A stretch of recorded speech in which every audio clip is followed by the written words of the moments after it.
Hey guys, Stealth here and welcome to the demo, Broken Arrow. I've been eagerly awaiting this and I'm glad to have my hands on it.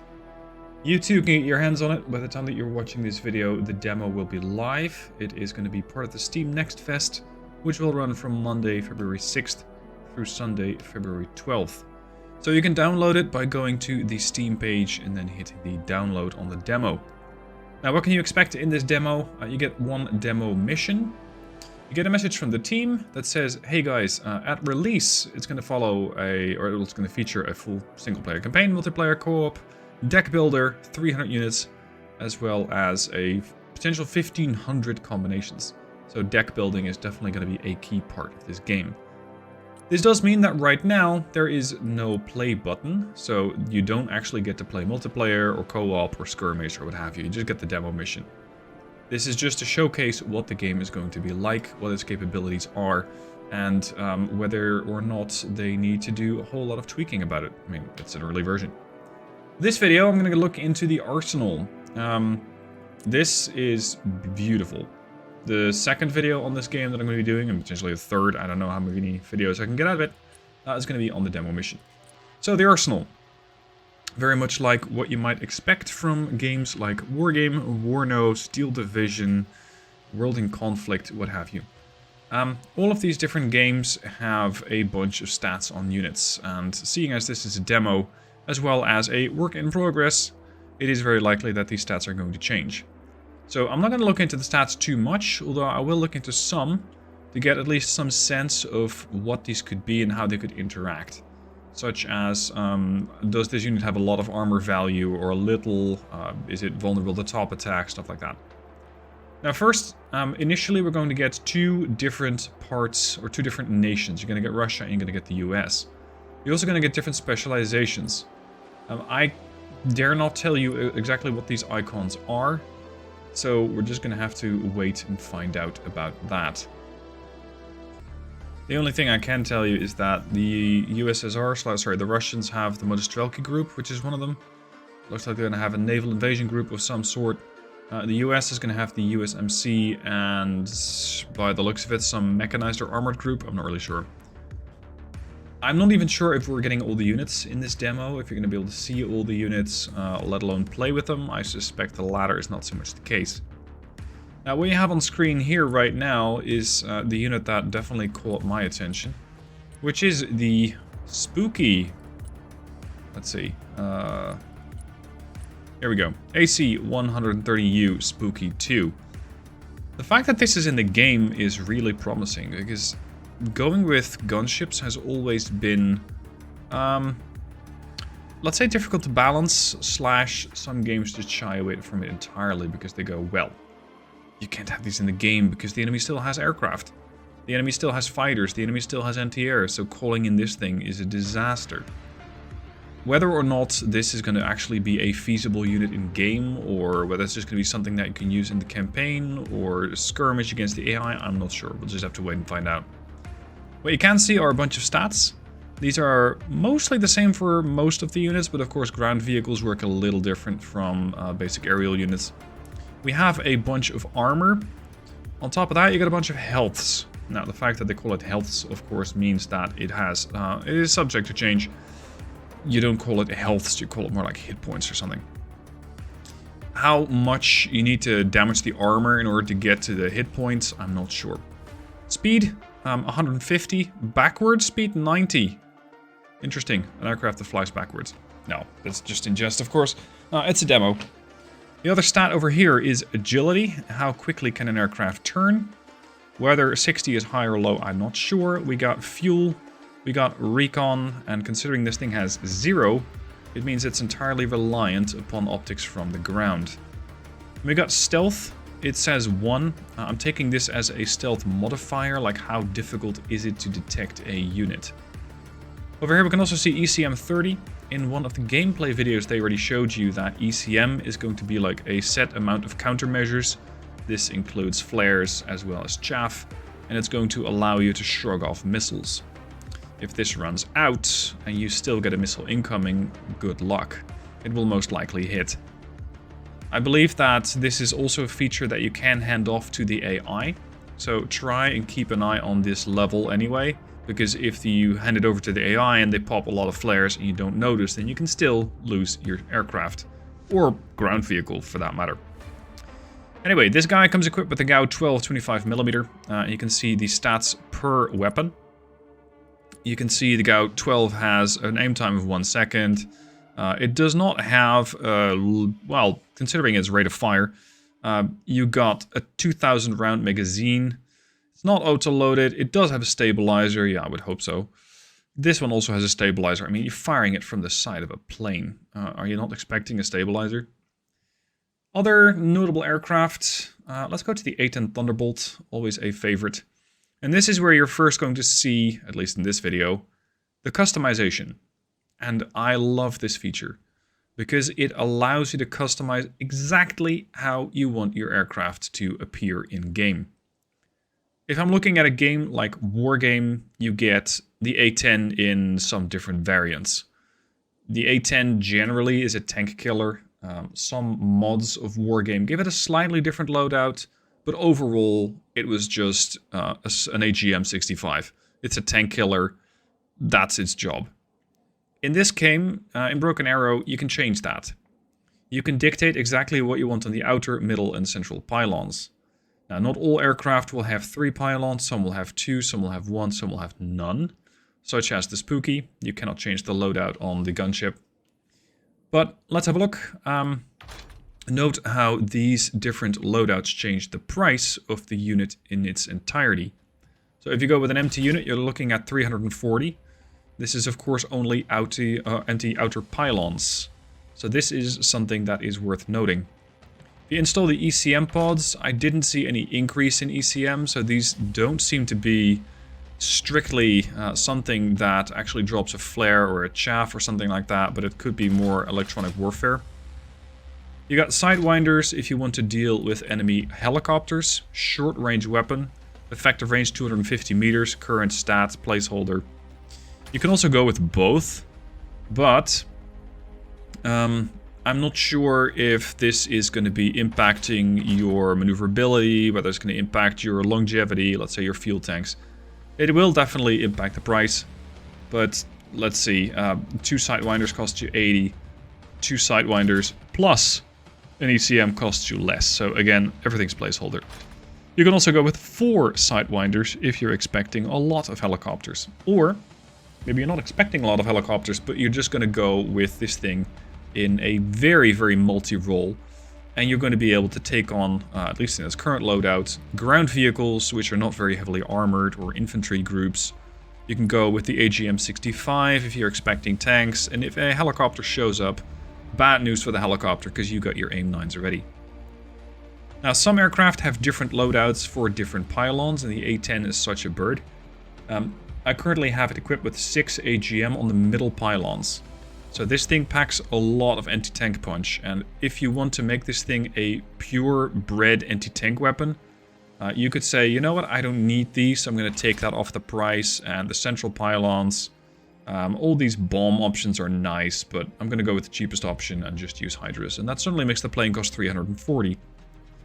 You can also go the opposite way and go, you know what, this is the ultimate plane I call in when I need everything dead. So I'm going to try and keep it alive. I'm going to make it do with helicopters as well as be protected. In the middle pylons, I want my anti-tank missiles, and the central pylons, I want it to be able to pack a really sizable carriage, a really sizable blast. This is the GBU-56 2,000-pound bomb with an effective range of 10.5 kilometers. So you don't really have to get very close. But because of all of this, the price of your plane is 540 points. Now, as a player, this makes me really happy, this customization system, because it means I can get the exact aircraft that I want. If you're looking at it from a content creator perspective, such as myself, I also love it because it means I have a ton of potential videos that I can work on, so we can discuss all sorts of potential loadouts, what loadouts aircraft have, or ground vehicles, or what have you, and how they're going to interact with an enemy deck. So this is going to lead to a lot of discussion, and I really hope that we're not going to see a one-size-fits-all type of payload. I want to see all sorts of different loadouts. Oh, by the way, I think the range on the bombs is also random. Oh, sorry, it's placeholder, because it looks like most of the bombs... This is 10.5 kilometers. Oh, sorry, no, it's not. That was the... Never mind. Never mind. Yeah, here it is. Mark 82 Snake Eye, 10.5 kilometers. 10.5 kilometers. Yeah, placeholder. So, that's the A10. What else do we have? FA-18E. This thing even has a fuselage that you can change. And on the fuselage, it standardly comes with sparrows and it can be upgraded to MRAMs. If you make this thing into the absolute plane killer that it can be, you just slap on MRAMs everywhere. And at this point, I have on the outer pylon 2 of them. The inner pylons, oh sorry, the middle pylons I have 4, and the inner I have another 4 for a total of 10 MRAMs. And on top of that, I get more MRAMs. So where exactly these AIM-9s come from, I don't know. But I think that this is not exactly fully updating yet. This is going to be an expensive bird, though. I mean, it has enough missiles to take down half the Air Force that at least the Netherlands have. But it's going to cost you 700 points. Again, placeholder, I don't know how much income there's going to be and how that is going to impact the battlefield. What other notable aircrafts? Oh, I don't know. How would you like a Raptor? Raptor, being a stealth aircraft, does not have external pylons. It does have a lower stealth rating, so 0.75 leads me to believe that this guy is going to be a bit more difficult to see. Also, you could make the case that the Raptor is supposed to be able to see everything from extreme range, so why it doesn't have any optics, I don't know, but I'm just suspecting that's placeholder. Port Bay. This is a very nice multi-role aircraft. It comes equipped with 2 AIM-120, so that's the MRAM. But you can also say, you know what, I want this guy to be an actual ground attack aircraft. I'm going to give it a couple of LJDAMs. Low drag bombs with a blast radius of 65 meters and 1,000 points of suppressive power, but also 455mm heat pen. So potentially really good against enemy tanks. JSO, joint standoff weapon, I believe. Again, I'm not going to look into the stats too much, but you can get all sorts of different weapons in these bays. The Stormbreaker attacks ground helicopter and aircraft. It's a direct shot.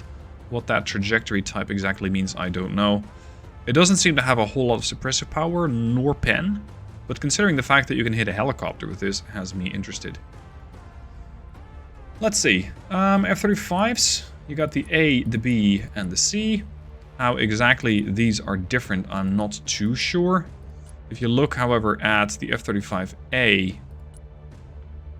Why am I not seeing the stats? This one changed. Forward speed. So the F-35A seems to be more of a... I don't know, the ASF... sorry, the USAF, so US Air Force version, I suspect.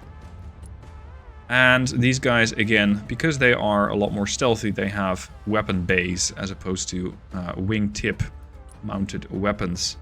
Again, you got a lot more options, but these are not strictly designed as fighters, as far as I believe. And that means that your loadout is going to be slightly different. It's going to be less geared towards taking on enemy aircraft. On to the Russians, which are also some of the aircraft that you can see here. The IL-76MD. I'm not really sure what we're supposed to expect from this plane. It could be one that drops paratroopers. And it's really hard to zoom out this far, but it does have a tail gunner. You can see the viewing port here. And the guns just there. But it's it's being really iffy with trying to get that on screen. MiG-31, Su-24 in a couple of different loadouts. What can we arm these guys with? R-60s. You can go for more R-60s. You can get the KH-25ML. That's an anti-tank weapon. You got rocket pods, rockets, or even bigger rocket pods. Now these guys carry 40. This is the smaller 152mm rocket. You got bigger... Oh, sorry, I'm looking at the wrong stat here. 80mm rockets. You got the 130mm rockets. Or if you want something really dead, you go with 340mm rockets. Which also come with heat. So these things have the ability to start dealing damage to tanks. Alright, what else we got? The SU-25. Definitely ground attack roll. It looks like on the... What's that? Or like inner pylons, does it have... Yeah, fuel tanks. So with this aircraft, you can extend its longevity and make sure that it loiters around the battlefield for longer, dropping all of its payload as you require it. Currently it doesn't have anything on the wingtips. You can arm it with a couple of air-to-air missiles. You can say, you know what, I want a couple of RBK 500s, which are cluster bombs, if I'm not mistaken. 500 millimeters of heat pen. The middle pylons, I'm going to go with a couple of anti-tank missiles. That's these guys. And the inner pylons. Yeah, those fuel tanks might come in handy, but if it has an ECM option, I'd also like that. Which, sadly, this plane does not seem to have. But then again, oh, here we go. On the wingtips, you can have ECM pods there. But that does mean that I don't actually have an air-to-air capability beyond the gun. So, in this case, definitely ground attack. But then again, beyond wargame memes and stuff Blitz War does, you generally don't send one of these things to take down enemy aircraft. Alright, enough of the planes. Let's go for some other units. Recon. You get a variety of units ranging from light stuff, like really light, which is an LSV, essentially a buggy with a gun. But what you can see on this unit stat card is both a kinetic pen, or kinetic armor I suspect, as well as heat armor. So this thing, being an unarmored buggy, has 3 points, millimeters, inches, I'm not sure. It has 3 points of frontal armor and 3 points against heat. If I pull up something like a Bradley, you're going to see these stats look a little different. If the stats are so inclined to actually show up. See, the game is still a bit finicky when it comes to this. Come on, give me something that doesn't have the same stats. Maybe like a tank? Vehicle? M101 FAP. I'm not sure why... Here we go. This thing has 690 millimeters of frontal armor, or 690 points against kinetic. Against heat, it has 1290.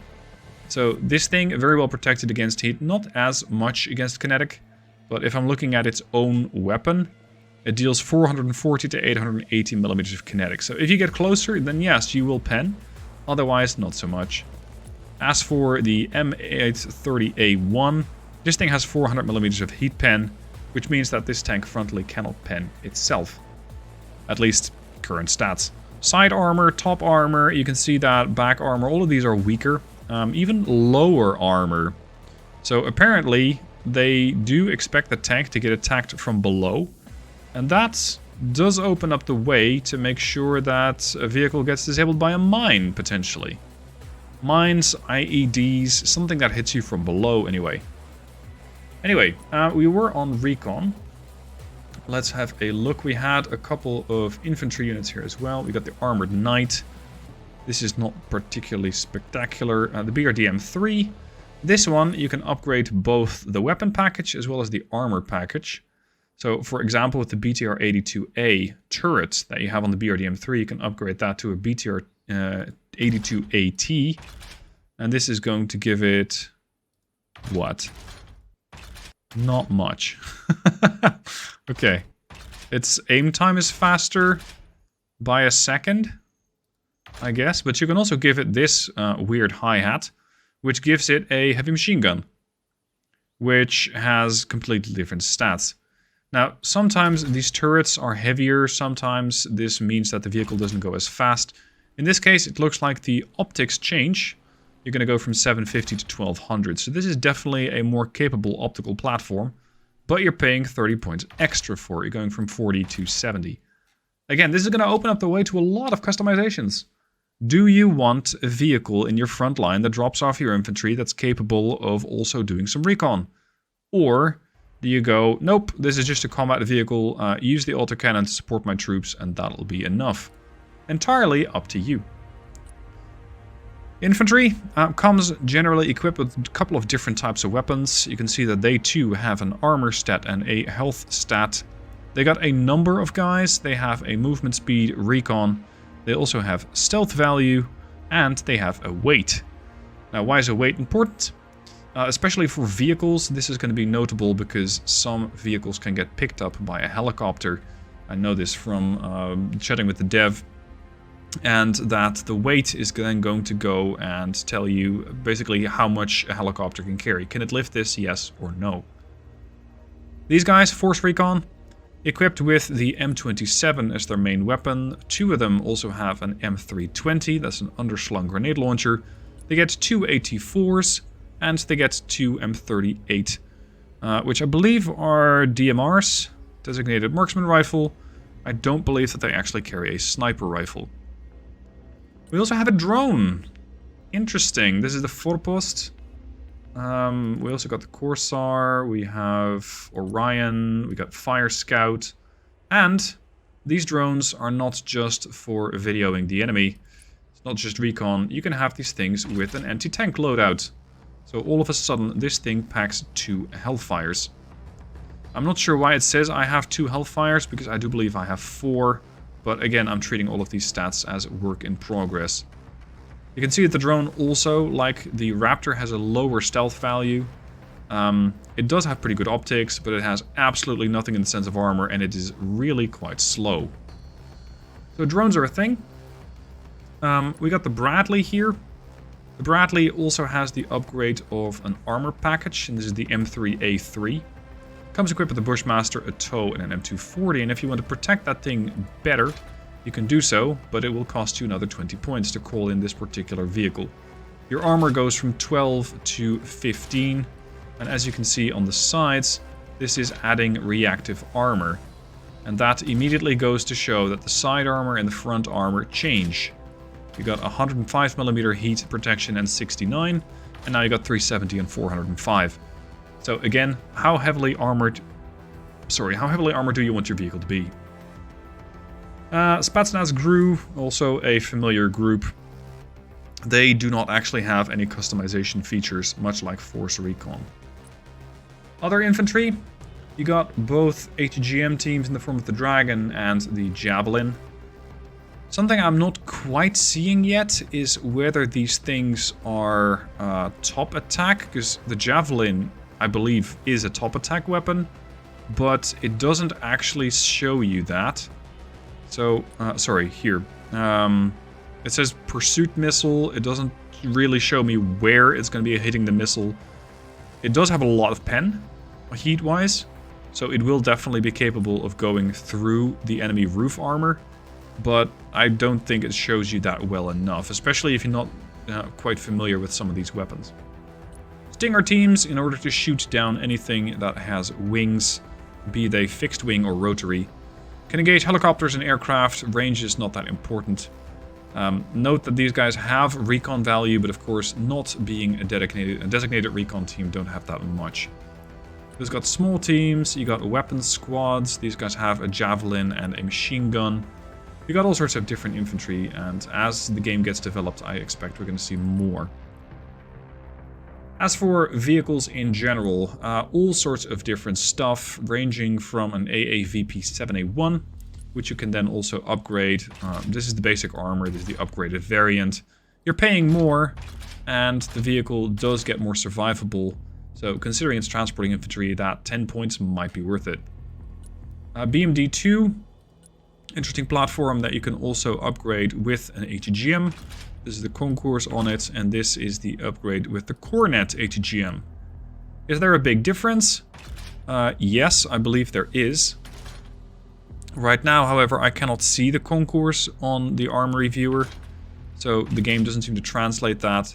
But the Cornet has 1200mm heat, and I believe that the concourse has a bit less. Do we have a concourse team? Small, Verba. No, I'm not so sure. Other vehicles. The BMP-3 I thought was interesting because you got some different armor packages. But the basic turret, which is not that fascinating. This is a unit you might recognize from Wargame. You got a 100mm gun as well as a 2A72 30mm autocannon. So it's more long-range firepower and shorter range firepower, but faster. You can also upgrade it with a BMP-3M turret. And in the case that you have a lot of cash available, you can upgrade it with the Epoca module. It's going to give you the Cornet as well as the Bulat HGM. When you fire which one, I don't strictly know. You got the Cornet going with 15 damage and 1200 heat. You got 8 damage on the Bulat with 900mm heat. So stat-wise, you could say this one is going to be always better. But it does look like these just are more numerous. You also get smoke dispensers on some of these vehicles, so they will be able to smoke themselves up and pull their asses out of the fire if they so have to.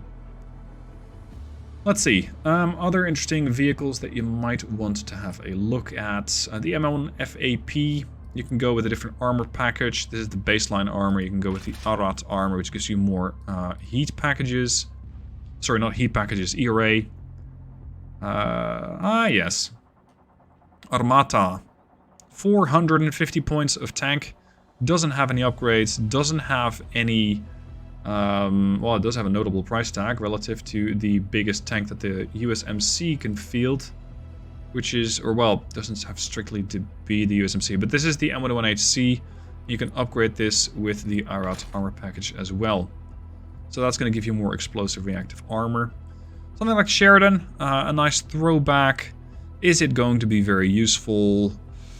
I don't know. The heat round does have a lot of heat damage against infantry. A nice HE shell is probably going to ruin their day. So while it might not be a weapon that's going to go up against T14, I'm not so sure these are useless, because having a tank to back you up as infantry is always better than no tank. Also got a Typhoon over here. Infantry carrier? Suspect it might be. I'm not familiar with this platform. You got the Cord, HMG, or the AP-23 autocannon. Supports, quite a few. Supports is what the game considers artillery as well as anti-air. So you're going to see the Avenger here, but you're also going to see something like the MSTAS, you're going to see Akatsia, you're going to see Hawkeye. You got all sorts of different platforms here. Hawkeye basically being a 105mm, what is that, howitzer, strapped to a Humvee. And you can up-armor the chassis, but it's going to go from 3 to 6. So don't expect this thing to survive suddenly a whole lot more. It might be more survivable against small arms fire, but that's about all I can expect from it. HIMARS. You might have heard about this guy in the news every now and then. It has a better armor package. Again, is that going to do much? I don't know. The infantry is just going to whip out their RPG and finish it off anyway if it gets a shot at it. Ammunition-wise, you do have different options here. Currently, it's equipped with an M31 unitary warhead, which seems to do both. Although I'm not strictly sure on that. It's got heat damage, 227mm, 681 suppression. Now you're sacrificing suppression, but you're getting more... No, you're getting less heat. You're getting less damage, but your blast radius is a lot bigger. You're going from 32 to 64. And if you want the attackums, you're going to go with just, what, 1 missile? Potentially 2? It's going to make the vehicle currently slightly more expensive. And you got a high suppressive value. You got a high penetrator. But, of course, you only got 1 shot. At least, that's what it looks like currently. Paladin also comes with 2 different weapon packages. I saw you got the M109A7. And you have the Iron Thunder, which turns this from having Excalibur shells, which I believe are extremely accurate.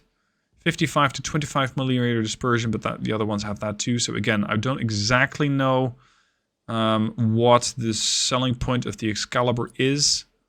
I'm sorry, if somebody knows, then please post that down below. And we have the bigger gun on it, or at least a longer one. This is going to fire 18, but they have seemingly less dispersion. So this, if you look at the barrel of the gun, it's just ridiculously long relative to the other one. Which currently also seems to impact aim time and reload time. Ah, this one's not auto-loaded, and this one is. That's interesting. Nice auto-loader you got there. Other notable vehicles, the M6 Linebacker. Basically a Bradley with anti-air, I believe. If you're looking at it from the basic system, you get the FIM 92 Stinger. And if you go for the upgraded system, you get... What is that? You're sacrificing the M240, but I suspect your Bushmaster is going to do much more work. You got a Bushmaster 2. Yeah, this is the Bushmaster 1. This is the Bushmaster 2. Notable differences in stats, I wouldn't look too deeply into them.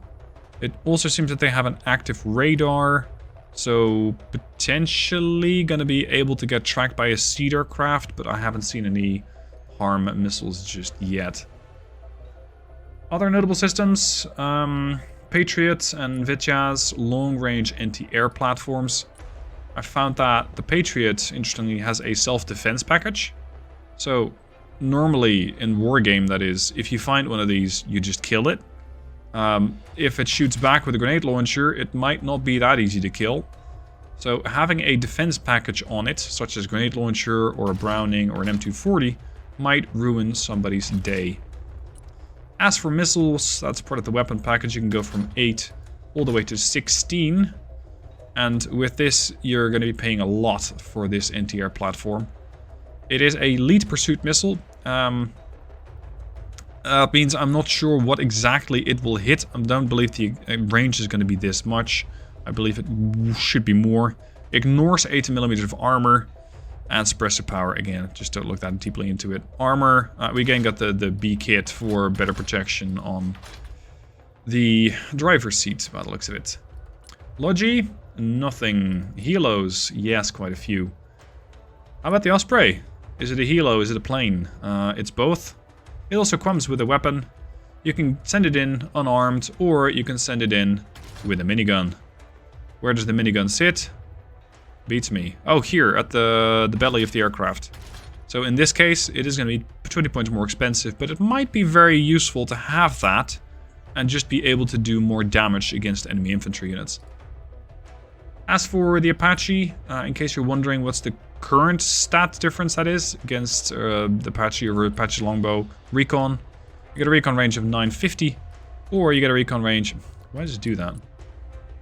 You get a recon range of 1200. So again, optics, very much important with the Longbow update. As for the loadout, you got inner and outer pylons, and again you can customize this as you would like. If you just want something that resembles the Apache Escort from Wargame, this is what you want to have, because you get inner and outer pylons filled with Hydra rockets. In case you find that that might not be enough to suit your particular playstyle, you can go with the anti-tank weapons. That is the APKWS. These have a higher heat value, I believe. I think they should. I believe that these are armor-piercing rockets. But again, it's not yet implemented. Or, if you want something that absolutely positively kills tanks, you load it up with a whole flight of Hellfires and you get 16 total.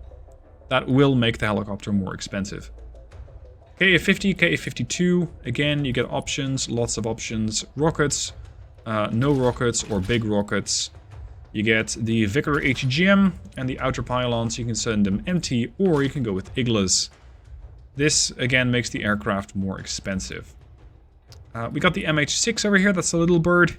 Recon bird by the looks of it, because without optics or optics, without optics, you're getting 500. With the optics, you're getting 600. So... how useful though 100 points are going to be, I cannot exactly speak to. Mi-24s, different variants. We got the M60S Nighthawk. You can even adjust the guns on this. So you can say, you know what, I don't want any guns, I just want my helicopter to come in as is. Thank you, I will take some GAU-21s. I would like a couple of gun pods in them, or even rocket pods. Where does it park those? Oh, here. Port pylon, starboard pylon. You can even put rockets like in a similar loadout, or just have the gun pod on the one side and even Hellfires on the other. So now you have a lot of different options. You can engage infantry with the M240. You can engage infantry with the GAU-21. You can engage them with the 20mm. And you can engage tanks with the Hellfire. Please note that your price just skyrocketed from 50 to 145 points. So maybe when you're dropping off, I don't know, a special forces team and you want them to make it sure that they get there, you send this in, armed and ready. Maybe also to support said special forces team or recon team, and it spots enemy artillery and this thing swoops in and gets the kills. Or you just go, no, that's a bit expensive for me. I will take the door guns, thank you, but I don't need anything else. And I will happily pay 65 points to just have some door guns, and that'll be enough.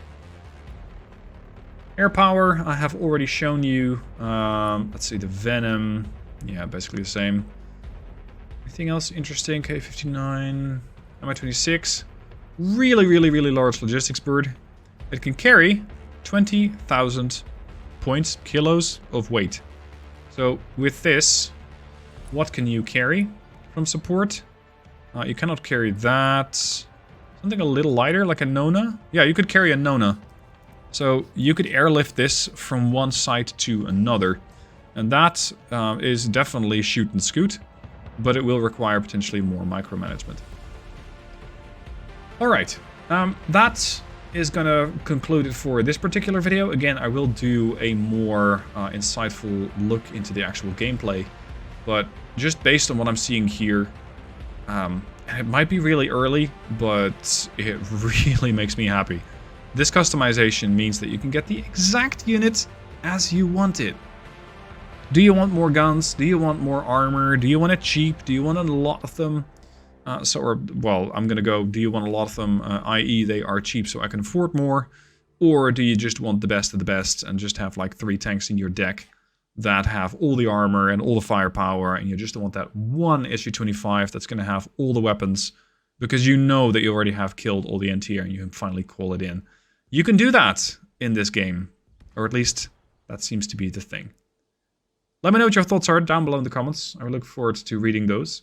Let me know what your thoughts are on the demo. If you have played it, by all means, post it down below. And I look forward to playing more of this game myself. Thanks for watching. I'll see you guys soon for more.